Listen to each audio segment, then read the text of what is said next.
Divya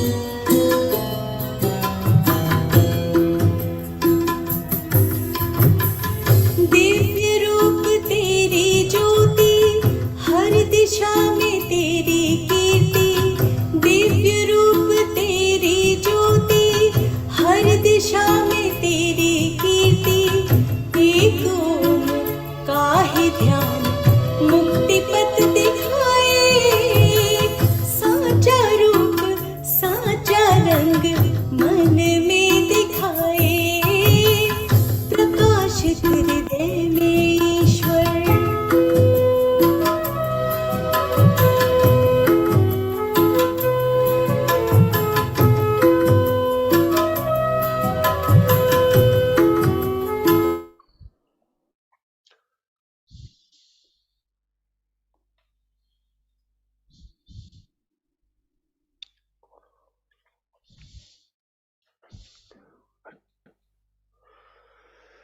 Hari Om. We'll chant the invocation.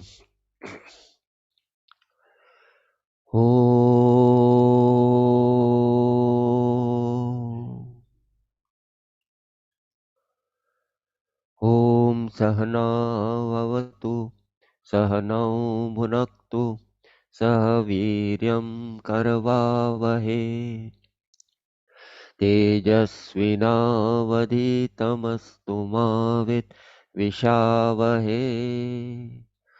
Om Shanti Shanti Shanti.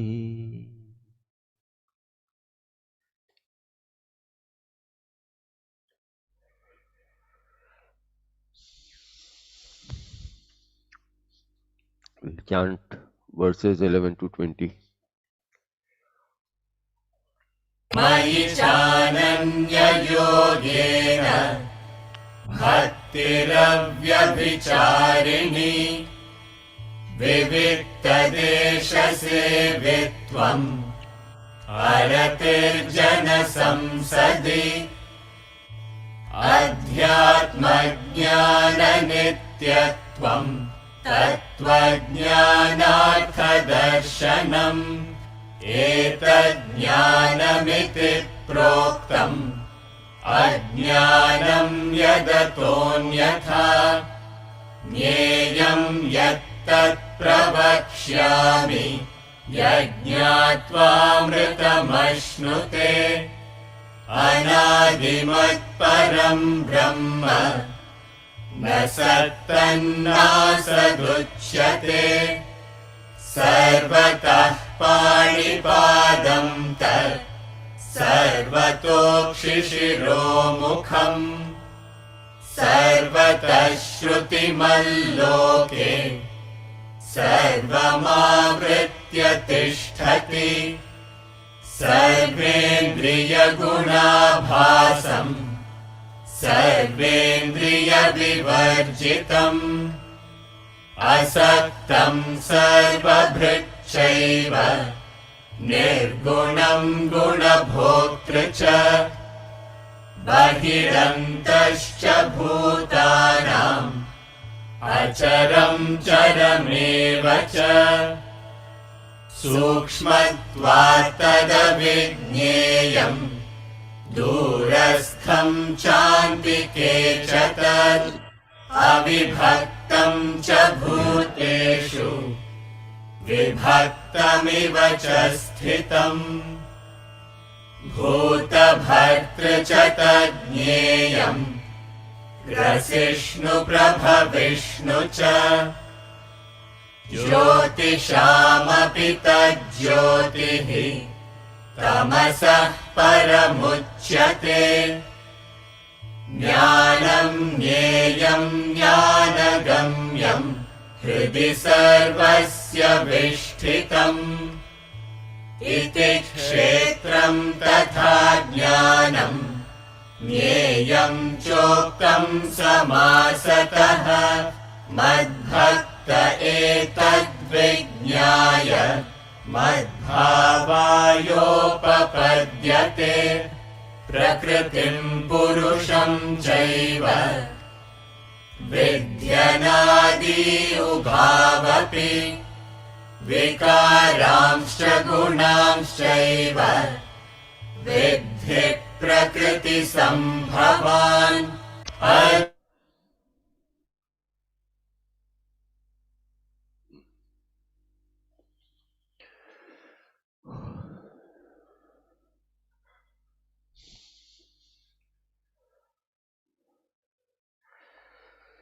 Last time we were on the 14th verse.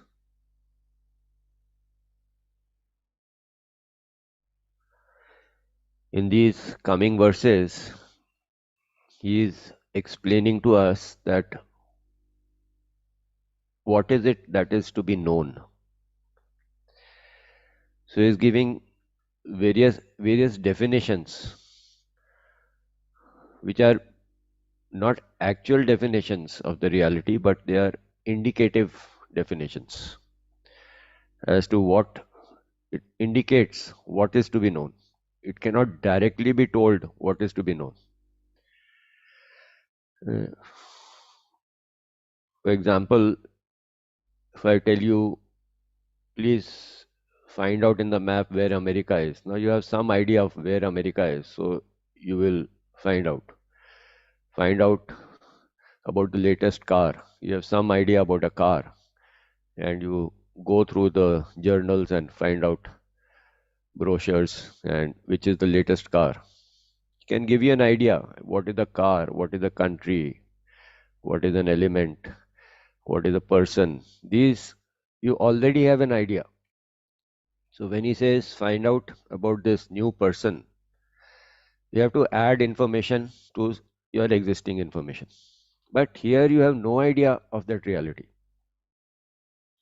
He cannot tell you go and find out this particular thing. Find out for me where iron ore is available. You already know iron ore, so you have to go and find out where it is available. Find out where petrol is available. So you already know what oil is, so you go and find out where oil is. But reality is totally unknown. We cannot say go and find out. You cannot even say go and find out Vishnu in heaven. Even Vishnu, you have some idea. He is person with 4 hands. He holds the discus, etc. He maintains the world. You can define him, but reality is indefinable. So he gives you an indicative definition there. See, of that reality which you have to find, which is discovered, which is unfolded as you go on. When you follow this definition, you start unfolding the nature of that reality. Another thing which you have to very clearly understand, that whatever the highest definitions or highest explanations of the reality are given in the Upanishads, the definition of God varies from different stages upwards. And all those definitions are necessary and appropriate in their context. You cannot say only the highest definition. Highest definition is, of course, the highest definition. That is the ultimate definition. But on the way, your concept of God, your definition of God keeps on getting changed, transformed, until it hits into that highest level of understanding.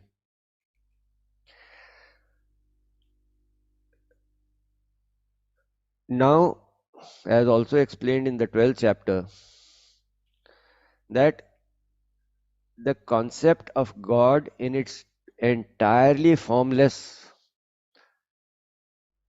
way is not possible to connect to or understand or relate to by a person who is embodied.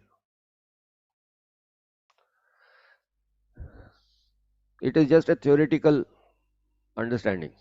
You have read it somewhere in the books, but you cannot connect or relate to it directly. You cannot try to say, let me understand that. Let me understand that. No. Probably you can relate to a more diluted form of definition of God. You can understand God with gunas. You cannot say God is guna atit, but you cannot relate to that God who is guna atit. But if somebody tells you God is all loving, all compassionate, is all powerful, all knowing, many people are able to connect to that, and they want somebody to be there who is looking after them, who is blessing them, who is taking charge of things, who is guiding them. That is that is how they relate to God. Now, can we say, is it right or wrong? It is right for that person. He thinks there is a power, there is a force which is instrumental in creating this whole fascinating creation, and somebody to guide us, somebody with whom we can relate, is all powerful, is all loving and compassionate, is looking after me. That is how a person relates to God. You cannot put this definition aside. At a certain stage of our development or evolution, this definition is very, very relevant. In fact, it is relevant for a very, very long time. But as you keep on growing in your spiritual evolution, and as your mind subtilizes, your intelligence subtilizes, your state of renunciation grows, so also the definition of God becomes subtler and subtler and subtler. And it subtilizes. Ultimately, the whole conceptualization falls, it is beyond subtle and gross. It goes beyond the subtle also. It goes into that indefinable, formless state, which he is indicating here. So what is important is that he is indicating that state, because he cannot put it in any form of word. He cannot say God is like this, God has so powerful. You cannot quantify it. So he is indicating. So now what is important in our relating to God, at whatever stage you are, when you go to a temple, you bow down to the deity there, and you feel the presence of that power there, and you connect to him. Now, you cannot say, whom are you connecting to? What are you connecting to? Why are you bowing down to this idol over here? No, that is very relevant for that person. It helps him move upwards, evolve. Just because I have learned 2 words of Vedanta, so I think I can straight away jump to quantum physics. No, a school child doesn't have to relate to quantum physics straight away. First, he has to understand physics at his 7th, 8th standard, then 10th standard, then 12th standard. Slowly, slowly he grows and ultimately understands that everything is beyond the type of description that we have in the classical physics. Everything is beyond that. But the school training, the college training helps him ultimately to understand those very, very subtle concepts of physics. So it is a preparation. Now, if you put aside the preparation and straight away jump to quantum physics, you will have no clue. You will just get totally confused, deluded. You might think you know without actually knowing anything. So the whole process of God, reality, truth refines as we keep on growing, doing our sadhana, doing our karma yoga, bhakti yoga, jnana yoga, etc. all these yogas when we are doing, our mind gets refined, and as the mind gets refined, so also the understanding of reality refines. Then you have so like we say, God is all loving, all compassionate, all powerful, all knowing, etc. Then God is also defined as consciousness pervading matter. Consciousness one side, matter other side. Two components. One is consciousness, one is matter. That is also a way of relating to God. God is consciousness without intervention of matter, pure consciousness. Then higher to that is there is only consciousness. There is no matter. There is no world. There is no creation. So it's only consciousness. Now you may find it very difficult to align to that. So when you go to the temple, you don't know what you're doing there. It's all conscious.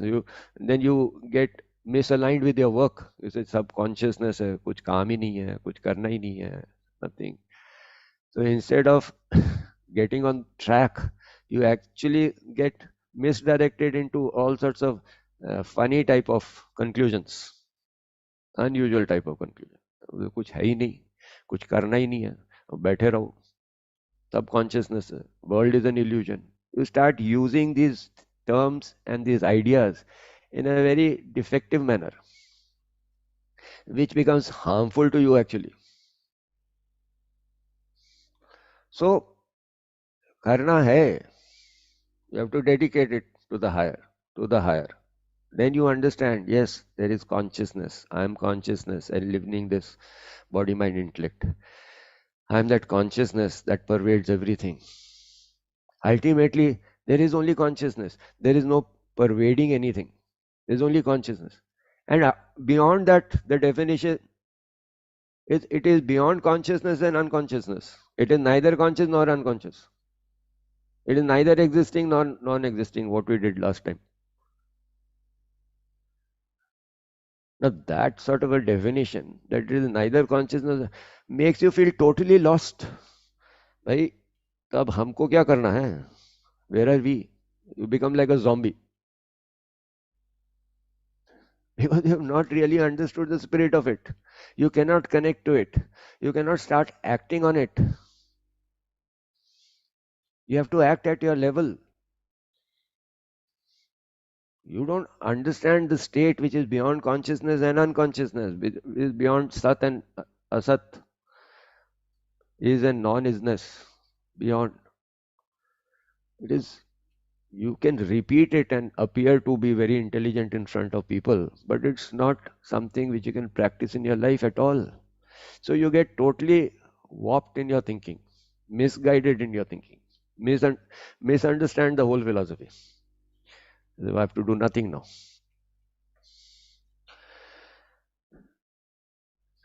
Now, be true to yourself, be sincere, and be guided by the scriptures towards the higher. But don't start pretending to be something which you are not. Don't start practicing something which you are not able to practice. Connecting to something which you have no clue of what you are connecting to. That is called insincerity. That's called escapism. I don't want to do anything in life. Kuch hai hi nahi. Many people say like that when they get into philosophy and all. कुछ है ही नहीं. क्या है? ना दुख है, ना सुख है, ना आना है, ना जाना है, ना ड्यूटीज है, ना नॉन ड्यूटीज है. They start talking, and yet within their mind they are entertaining all types of desires, all types of, they are affected in every way in the world because they are not practicing, they are not able to practice, they are just talking, they are highly affected by the world, they are highly entangled in the world, but they use these terminologies to their convenience to overlook their duties or overlook their responsibilities of life, or just to show off their knowledge. That is not conducive towards your spiritual growth. Now, another important factor is wherever you are, whatever you are, you must have faith. That is important. Knowing is not important. Everything is consciousness. Everything is consciousness. You are affected by everything. Everything is consciousness, then forget it. And why are you affected by anything? You don't have faith. You are just talking something which you have picked up and it looks impressive to talk about it. So you're talking about it. Have you faith? Whatever your belief is, whatever your level is, you must have faith in that. If you believe in your idol in your prayer room, have faith in it. If you believe God is righteousness, God is virtue, God is goodness, have faith in it. Put it into your life. Understand that is for your highest good and benefit. Then, with faith, when you apply in that and progress, then you'll go to the next level. Then have faith in that. Minus faith, a belief picked up from here and there is of no value.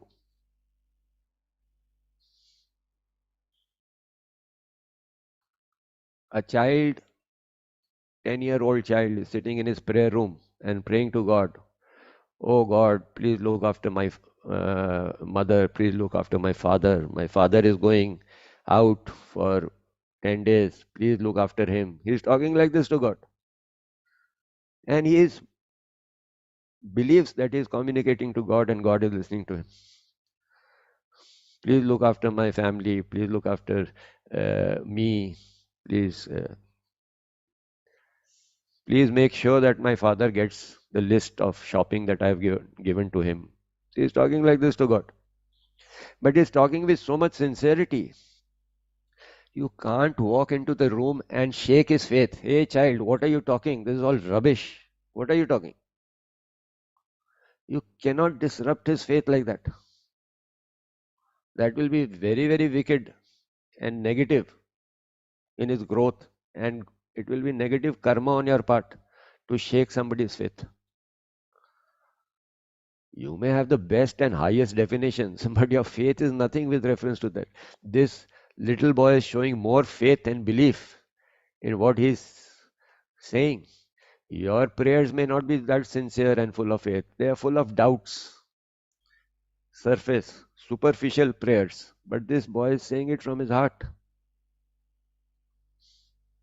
Similarly, a man, he goes every day to the temple. He prays to the God with so much sincerity, so much devotion, so much of faith within him. And you go and start giving him a lecture. क्या है? कुछ भी नहीं है. This is, and you're trying to pull him off, shake away his belief. That's not right. We have to grow. We may have a very sophisticated definition which we have picked up from somewhere, but you don't have faith in that. Understand? You don't have faith. You get shaken up by little things in life. You get affected by little things in life. Where is your faith that everything is illusion? God is all powerful. God is everything. So sometimes simple people have deep faith in what they believe, and that becomes instrumental and a stepping stone in their progress. In their, you must have heard that story so many times. One Pandit in a temple used to give lectures every day on the power of name. Name is so powerful. God's name is all powerful. By God's name, you can cross the ocean also. Ocean of sansar. You can cross. That is the power of the name of God. So one lady used to come from a village where the temple was, and temple was on the bank of a river, and she used to come from across the river. Her village was on the other side. And she heard this statement of the Pandit that by Ram's name you can cross the ocean of sansar. And she thought, कि अगर मैं राम नाम लूं, then what is this river? River is nothing. Why do I spend every day 5 rupees coming, 5 rupees going? I can save so much money. I'll take Ram Nam and come over the river, walk across the river. Why should I? That thought came. And she truly believed in the words of the Pandit that Ram Nam is so powerful that I can cross over. So she started taking Ram Nam, but her belief was so strong. Like in Quran it says, you see, Muhammad says, Prophet Muhammad, that if you have belief that the mountain shall come, it will come. If you bid the mountain to come, it will come. That is how he puts it. If you have faith and you bid the mountain to come, it will come. Now you'll say, no, no, no, sir, how can that be? See, immediately there is a doubt. And what mountain? Even your bus will not come because you're doubting everything. But faith has so much power, it can shake mountains, they say.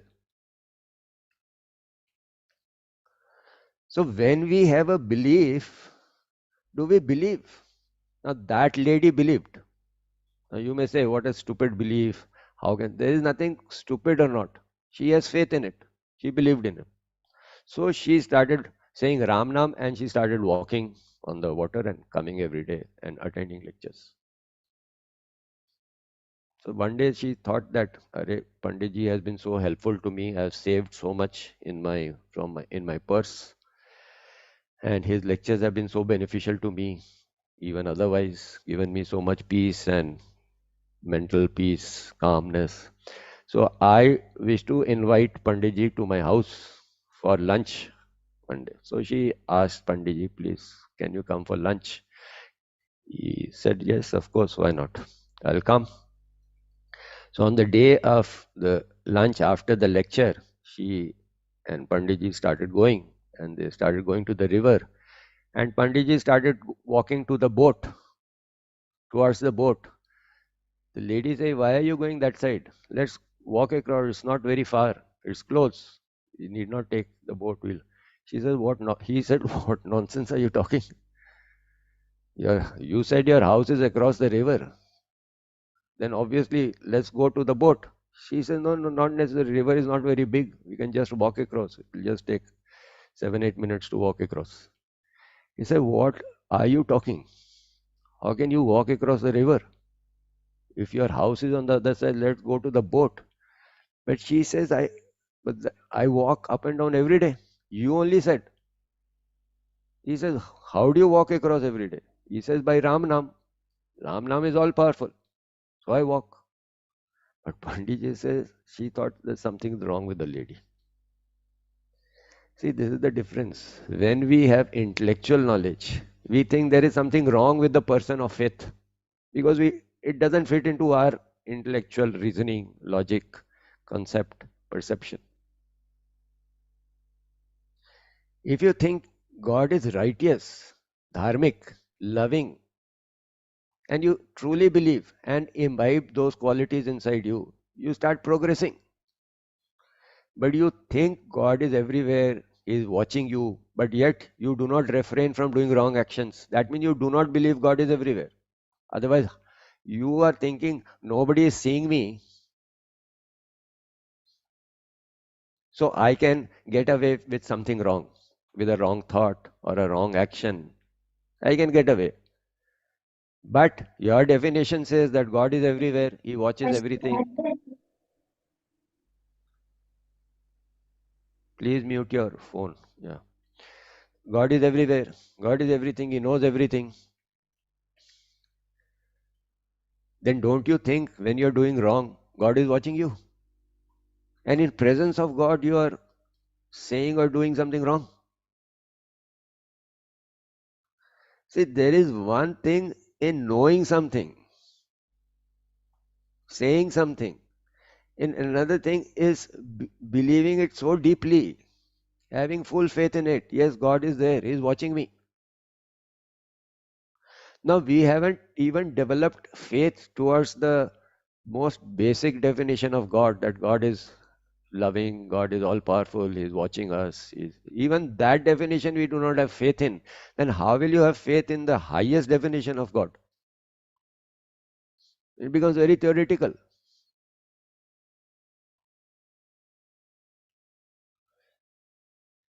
It is not possible for a person to believe in the formless as long as he is embodied, says Krishna in the 12th chapter, when Arjuna asked him, should I worship you or should I worship the formless? With you, he meant the form of Krishna. He says it is not possible for a person to worship the formless. Then he gives parameters. You should be totally desireless. You should have total equanimity of vision everywhere. You should have perfect control over yourself. When the mind has renounced so much, is soaked in renunciation, then that light of that brightness, light of that knowledge begins to dawn, and he begins to understand that definition. So reality has to be unfolded. It is not a matter of belief, it's a matter of unfolding it, constantly unfolding it, till you reach that ultimate state of knowing or understanding. So in the 14th verse, one of the indicative definition that he gives is that 1 minute, sir. 1 minute, sir. Sir, yeah, two questions out here. yeah. Where does faith fit into conviction? Is conviction at a higher level? Conviction is at an intellectual level, that I will And climb up faith mount. and faith is at Faith the is in emotion. the unknown, no, not at the emotional level. It is at the subtlest level. It is beyond your mere logical pattern also. So that means conviction, faith is higher than conviction. Faith is subtler than conviction, yes. So higher Conviction is, is higher. subtler. Conviction is at a gross intellect level. Faith is at a subtle intellect level. Then where, answer second question, we have these atheists who are non-believers every time, as you said, the mother or the father trying to break the faith of the child. And that's not, it's not a good karma, whatever. That's And not these a good thing. atheists who are non-believers, they normally try to break the faith of the believers. So that means they must be doing a lot of bad karma in a way. See, nobody should force themselves on anybody. No, but they do it sometimes. That's what I'm If asking. they do, then it's wrong karma. If they don't want to believe in reality, let them not believe. You can have a discussion. You can have an open discussion with them. But I cannot force my belief on a non-atheist, on an atheist, and he should not force his belief on me. But we can have a discussion. But I Thank you, should sir. not ridicule anybody's faith, however childish it may appear to me. If I believe in my guru, no, that guru, what do you mean? This, अरे उसको faith है ना. He is progressing. आपको faith नहीं है, आपको किसी में भी faith नहीं है, तो आप progress नहीं करोगे. Faith होना चाहिए, not fanaticism. I'm not talking of fanaticism. I'm talking of faith. Faith requires that I'm ready to sacrifice everything because I have faith. Not fanatism, not mental conditioning. Faith. Like one sadhu was sitting in the mountain, and one shepherd was walking by, and he happened to meet that sadhu. And he asked him, "What is God? Can you make me realize the truth, the reality?" The sadhu just got irritated. आ जाते हैं पता नहीं कहाँ से, they ask any questions, कुछ करना वरना है नहीं, they just talk like that, asking idle questions. So in his irritation, he just pointed out towards one of the sheep which he was, that is God. And the boy thought, that is God? Wow. So he started meditating on that. It's a story. Now he meditated on it until he reached a state of enlightenment. And then he wanted to go back to the sadhu to thank him. to tell him, I'm so grateful to you, sir. You gave me that mantra, you gave me that direction, you gave me that guidance, and today I've gained that high knowledge. Sadhu did not understand anything. He said, what nonsense are you talking? What guidance did I give you? What did I tell you? No, no, no. 3-4 years back, I had met you and I asked you what God is, and you told me that is God. And I took your instructions and I meditated on that. And today I have achieved a great sense of enlightenment and understanding. Obviously, the sadhu had no clue of what it was. He had been sitting there for years. He had not achieved much. But this man, who just 3-4 years met him. But faith is a very big thing. Mere intellectual understanding is not going to take you anywhere. Intellectual understanding has to be converted into faith. I can climb this Mount Everest. I can. I have faith. In spite of the failures, in spite of the history, so many people have lost their lives, so many attempts have been failed. Weather is so bad, the path is so wicked. No sensible man will attempt it. So one more question, sir. What about Shraddha? Where does that fit in with faith? Shraddha is Faith, at a faith higher is a level than faith? Or... Faith is how we see the Sanskrit word is Shraddha. Faith Okay. is a translation of Shraddha, but Shraddha Okay. means you pursue in that belief until you realize that what you believe in.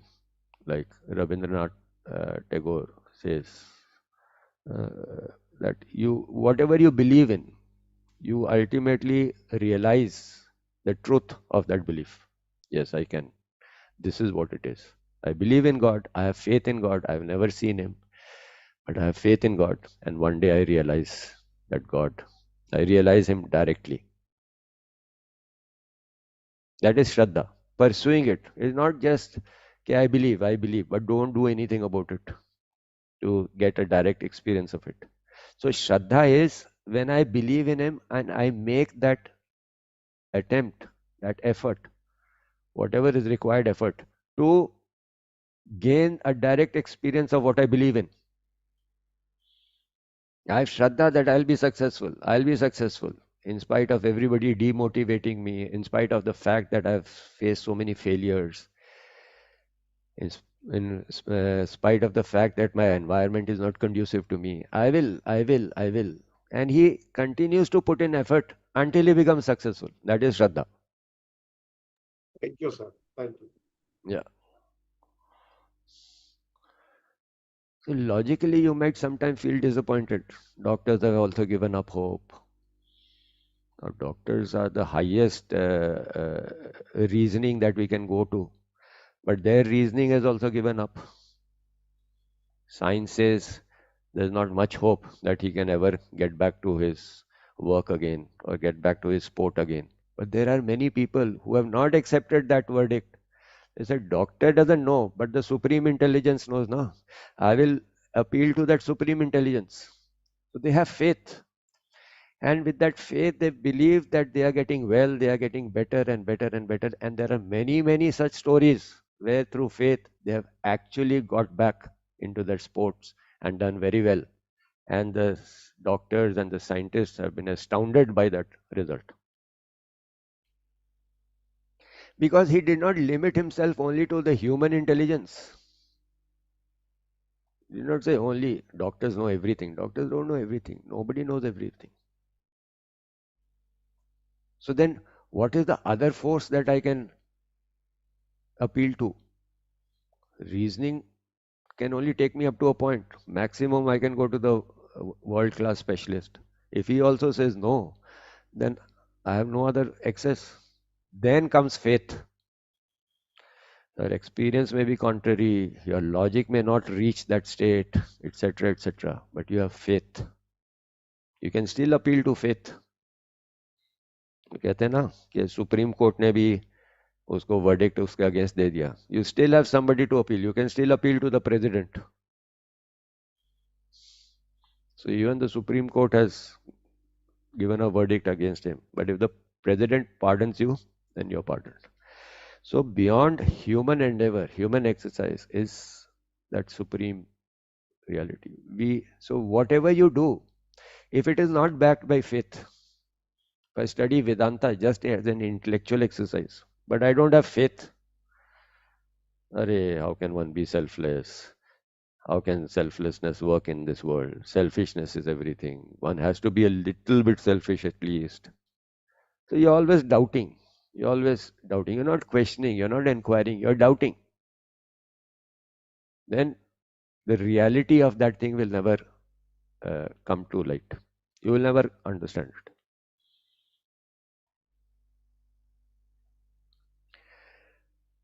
So 14th verse said, Alokji, there's a question on the chat by Shilpa Kumar. who? Shilpa Kumar asks, are bhakti and shraddha the same? No, bhakti, if it is not backed by shraddha, then bhakti is just surface emotional. Shraddha is the underlying factor to jnana, bhakti, or karma. If bhakti is there, every day you go to and do puja, Bhagwan, theek kar dena, but you don't have shraddha, then it will not work. It is shraddha which makes it work. If you have doubts creeping into you, कि ये पता नहीं मैं इतने problem में हूँ, ये मूर्ति तो है, whether God will come to my aid or not, whether he'll help me or not, then that bhakti which is crept in with doubts will not give its desired result. So Shraddha is Shraddha. Shraddha has to be there, whether it is bhakti, whether it's karma, whether it's gyan. Shraddha has to be there. Without Shraddha, they become very hollow. They become without any foundation.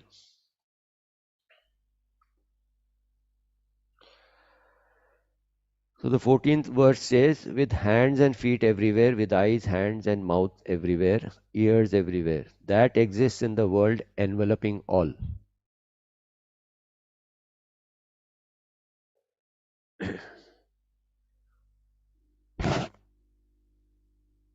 So there's a question, Shraddha is of the Atman. See, Shraddha is whatever you believe in. You believe that Atman is, yes, and you also, see, I told you, you understand Atman is another word for reality or God. If you have belief that Atman is there and this is the path to go into it, then you have to have Shraddha. Without Shraddha, you cannot go into the unknown. There is fear. There are confusion. So if you have to go into the unknown, आपको बोलता हूँ 1 करोड़ रुपया आप इसमें 10 करोड़ रुपया इसमें invest कर दो, इन्वेस्ट जितना भी लॉजिकली बोलूंगा आपके मन में डाउट रहेगा, because 10 crore is the big money. Even in spite of my telling you logically so much, but as long as doubt is there, you will not take the risk of putting 10 crores in that venture. Logically, you may say, ha, but problem is there. What if it is wrong? What if it doesn't work? What? So, Shraddha. But if your guru says, if your father says, somebody whom you believe in, he says, कि बेटा डाल दो, कोई problem नहीं है, I'm telling you. And you have Shraddha in that person, is your father, and he is, then you will put it. But somebody coming and telling whatever logic he may give, you will still have doubt. And as long doubt is there, you will not progress in that thing. So therefore, Guru के ऊपर श्रद्धा नहीं है, शास्त्रों के ऊपर श्रद्धा नहीं है, you're just intellectually approaching it. श्रद्धा नहीं है, intellectually approaching it. You will not make progress. You will just बाल का खाल निकालते रहोगे. You're not taking a step, you're not going forward. So what is that God? That God is when hands, He is everywhere. is functioning through your eyes, through your senses, is functioning through your hands and feet. He is enveloping this whole world. Now, is there anything which is enveloping the whole world? Nothing is enveloping this. So you don't know what is it. What is it that is enveloping me also, this wall also, this room also, this sky also? What is it? So it's an indicative definition. Is my mind enveloping everything? No. I can only see through my eyes. I can hear through my ears. I do not know what's going on in your mind. I'm not enveloping you. You're not enveloping others. We are all limited, closeted in our own space, mental space, intellectual space. But he is saying God or Atman is that which is everywhere. Look for it everywhere.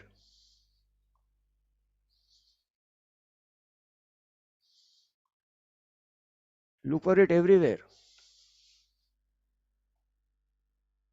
If you're feeling it in the temple, why are you not feeling it in the house? If you're feeling that sense of mindness with your friends, why are you not feeling it with the enemy?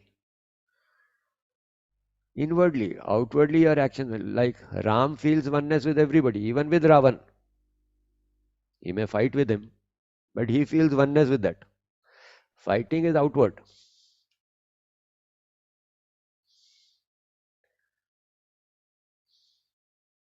Somebody just mentioned on the chat, I felt one with nature. Yeah, one with nature, one with everybody. Do you feel one with your best enemy? Do you feel that peace with you even when you're going to office? Does Krishna feel that peace even in Mahabharata war? Yes, he feels that peace. Outwardly, whatever the environment is, outward, whatever actions are, he feels that peace. I exist everywhere. If it is lost, if that knowledge or that feeling or that state is lost by change of circumstances, change of situations, fluctuates, then you have not hit the right thing. Continue looking for it. Continue looking for it. Don't stop. That's all he's saying. He's not discouraging you. He's not saying don't go to the temple. He's not saying don't go to Gita classes. He's saying once you hit the right thing, once you hit that state, once you hit that understanding, whatever it is, you will carry that with you everywhere, everywhere, everywhere. When Krishna was in Brindavan, everybody was very happy, joyful, and enjoyed his presence and company. They were happy and enjoyed because Krishna was there. Krishna went away to Mathura. Then the people in Mathura were very sad. But was Krishna sad? When he went to Mathura, everybody in Mathura was very happy. Krishna was also happy. Because Krishna is happy by himself. He is not happy because of. He is in Vrindavan. He is happy in Mathura also. He is happy in Dwarka also. He is happy in Indraprastha also. So wherever Krishna goes, he brings joy and happiness. But I am happy when I am in presence of Krishna. But when I am not in presence of Krishna, then I am not happy. That means I have not found that Krishna who is everywhere. I have only found the Krishna who is in embodied. I have not found that truth or reality which is everywhere. That is exactly what Krishna tried to teach the gopis. Gopis were so attached to Krishna, but as a form. But the form is going to go away one day. Then what will they do? So he left and went away. And they are yearning, viraha mein.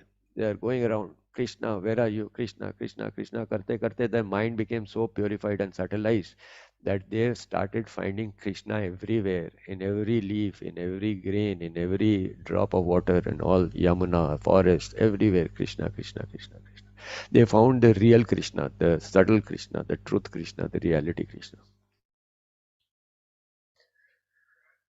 Now, it is not necessary that a physical presence must be there. Because for Krishna, wherever he is, there is joy. Because he is not confined to a physical place. He is everywhere. That peace is everywhere. That joy is everywhere.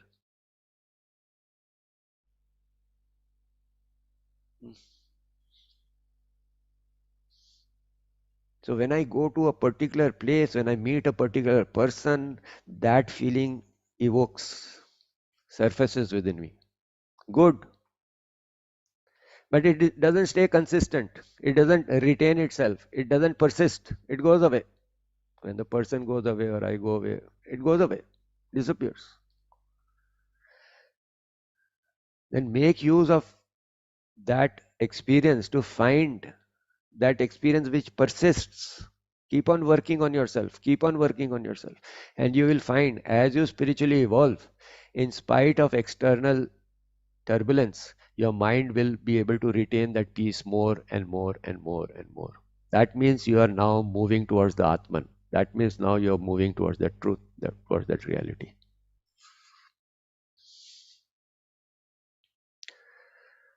Then you will ultimately reach, from the form you will reach to that state of formless.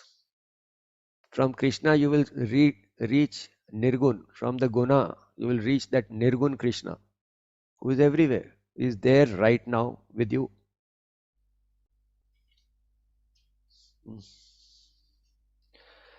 So we'll just go through, the time is almost going by. 15th verse we'll chant. You can put on the 15th verse.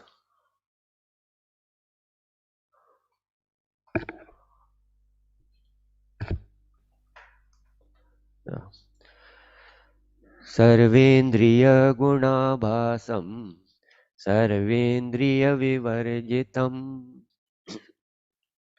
asaktam sarvabhrichaiva nirgunam gunabhoktri cha sarvendriya gunabhasam sarvendriya vivarjitam asaktam sarvabhrichaiva nirgunam gunabhoktri cha.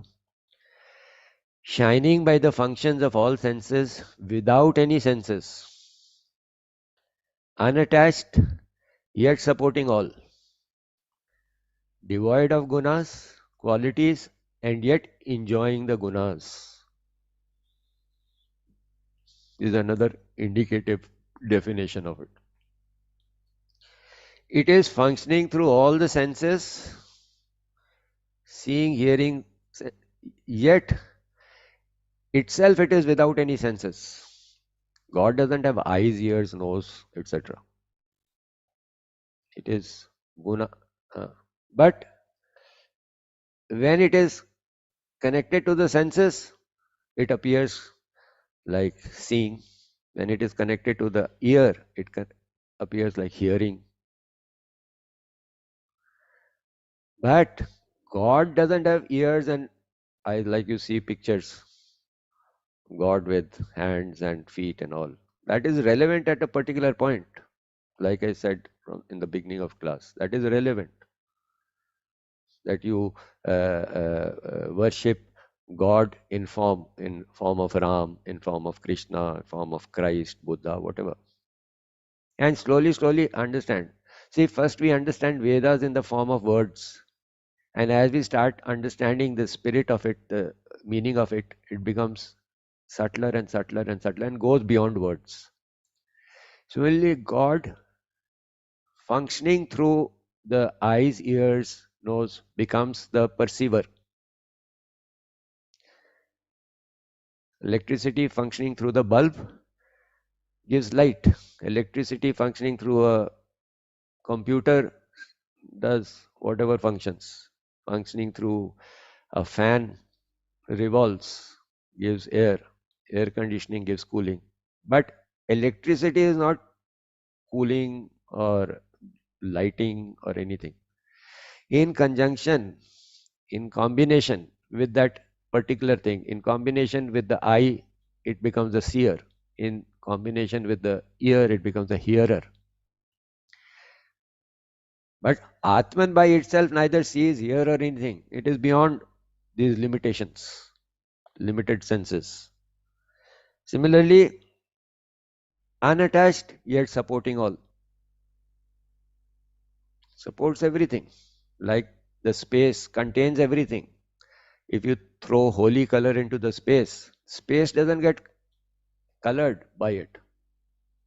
But yet it provides the room for the color to be sprinkled in the upwards in the space. It provides room, but it doesn't get colored by it. Body gets colored by it.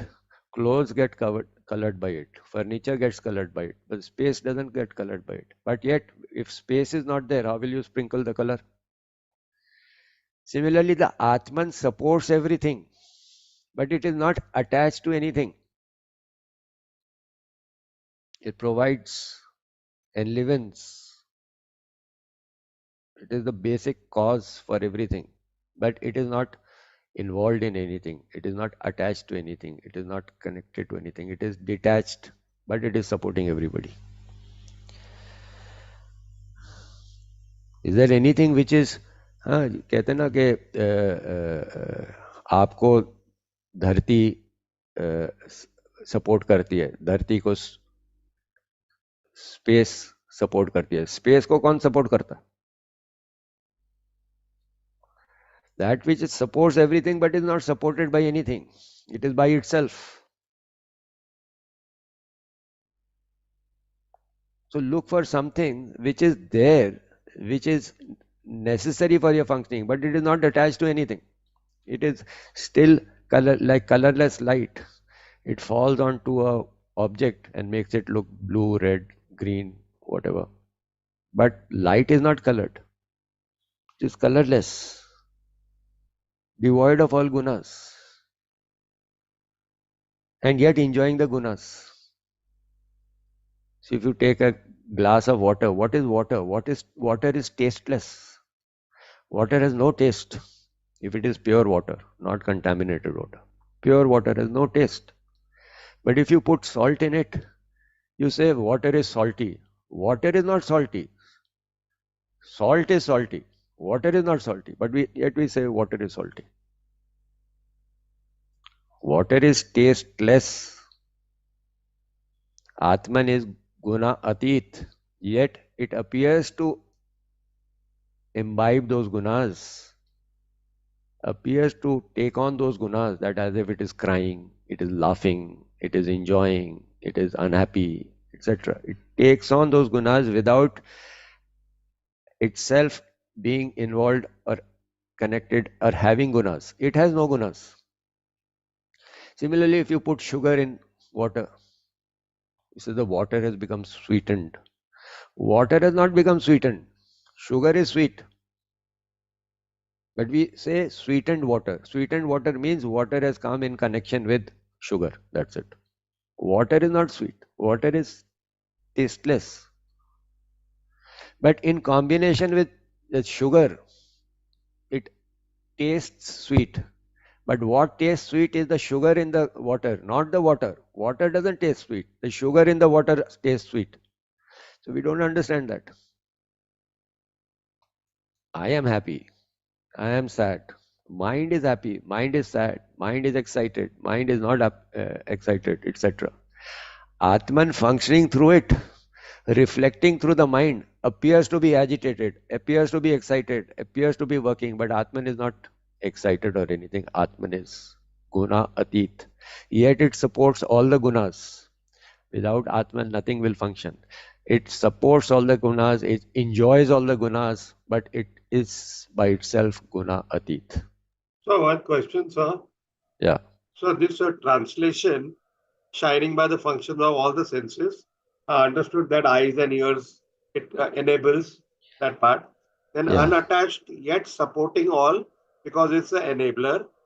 It's Yeah. devoid of gunas because it's gunatit. Yeah. But the last one, enjoying the gunas. Who's enjoying the gunas? Is it the embodied self or the self? See, actual experience is because of the self. Okay, The enabler. Okay. It's an enabler. But the enjoyment gunas by themselves, the senses or the gunas by themselves cannot enjoy. Through the body. It cannot enjoy unless the consciousness is there. Correct, sir. So it is the consciousness which is making you enjoy it. So it is Correct. as if the consciousness is enjoying, Oh, okay, okay. as if it is enjoying. So that means basically self is not enjoying. You are enjoying Ah, because it is enabled by the self. yes, you are enabled. So you can say because senses are dead, they are dead material. Okay. But Okay. how is it enjoying? Because the consciousness is there. So as if consciousness is enjoying it. But basically we are enjoying. The body, the Yeah, matter is enjoying. it is a combination which is enjoying. It is the matter which is enjoying. So it is enjoying the qualities of gunas, even enjoying the gunas, but it is itself devoid of any gunas. But it appears to be enjoying the gunas. Thank you, sir. Yeah.